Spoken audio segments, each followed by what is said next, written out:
Cyber ബുള്ളിങ്ങിന്റെ ഏറ്റവും ഭയാനകമായ version വരെ അനുഭവിച്ചിട്ടുള്ള രണ്ടുപേരാണ് മഞ്ജു പത്രോസും രേണുസുധിയും.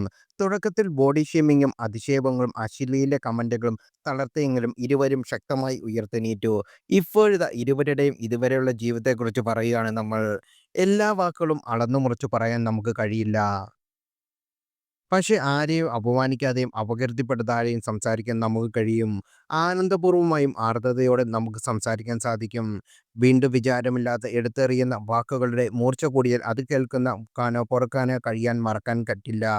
ചില വാക്കുകളുടെ മൂർച്ചയിൽ ഒരു ഇടവേള ഹൃദയവേദനയോടെ പിടഞ്ഞ കലാകാരിയാണ് മഞ്ജു പത്രോസ്. ഇപ്പോൾ അവഹേളനങ്ങൾ ഏറ്റുവാങ്ങി ജീവിതത്തെ സധൈര്യം മുന്നോട്ട് കൊണ്ടുപോകാൻ ശ്രമിക്കുന്ന ജീവിത അനുഭവങ്ങളുടെ കടന്നുചെല്ലണമെന്ന് പറഞ്ഞുകൊണ്ടാണ് തുടങ്ങുന്നത്.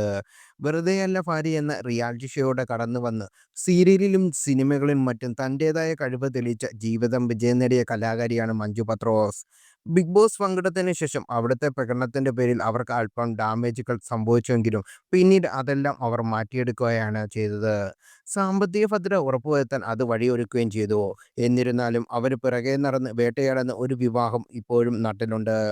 എന്നാൽ ഇതൊന്നും കേട്ട് മൂലയിലിരിക്കാൻ മഞ്ജു തയ്യാറല്ല. അവർ ഇപ്പോഴും നല്ല രീതിയിൽ കലാകാരനായി ശോഭിച്ചു നിൽക്കുന്നു. ജീവിതം വിട്ടുപോകാൻ പോകുന്നത് അറിഞ്ഞ നിമിഷം തന്നെ കെട്ടിപ്പടുക്കാനായി അഹോരാത്രം ഓടിയ സ്ത്രീ താനാണെന്ന് ഒരിക്കൽ കൂടി മഞ്ജു പറഞ്ഞത്.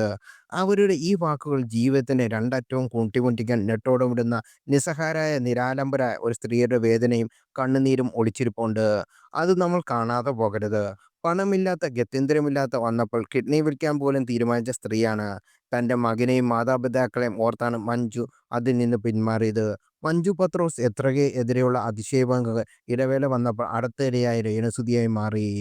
രേണുസുധിയുടെ ഓരോ ചലനങ്ങളും സസൂക്ഷ്മം നിരീക്ഷിക്കാൻ സദാചാര ആംഗ്ലമാർ കണ്ണിൽ എണ്ണയെ ഒഴിച്ച് കാത്തിരുന്നു. മഞ്ജു പത്രോസിന്റെ കാര്യമെടുത്താലും രേണുസുധിയുടെ കാര്യമെടുത്താലും പ്രശ്നങ്ങളുടെ ആരംഭം പണയമില്ലായ്മ തന്നെയാണ്.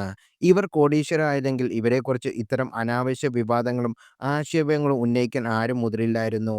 ആ സമയത്ത് കലാഭവൻ മണി പറഞ്ഞ ഒരു കാര്യം ഓർത്തുപോവുകയാണ്. ഞാനൊരു ബെർമുഡ ഇട്ടപ്പോൾ അത് അണ്ടർവെയറും പണമുള്ള ഒരുത്തൻ അണ്ടർവെയർ ഇട്ടപ്പോൾ അത് ബെർമുഡയുമായി മാറിയത് സ്വീകാര്യതയാണ്. ഈ പ്രവണത കൊണ്ട് ഇവരുടെ കാര്യത്തിലും അങ്ങേയറ്റം കൊണ്ടിരിക്കുന്നു.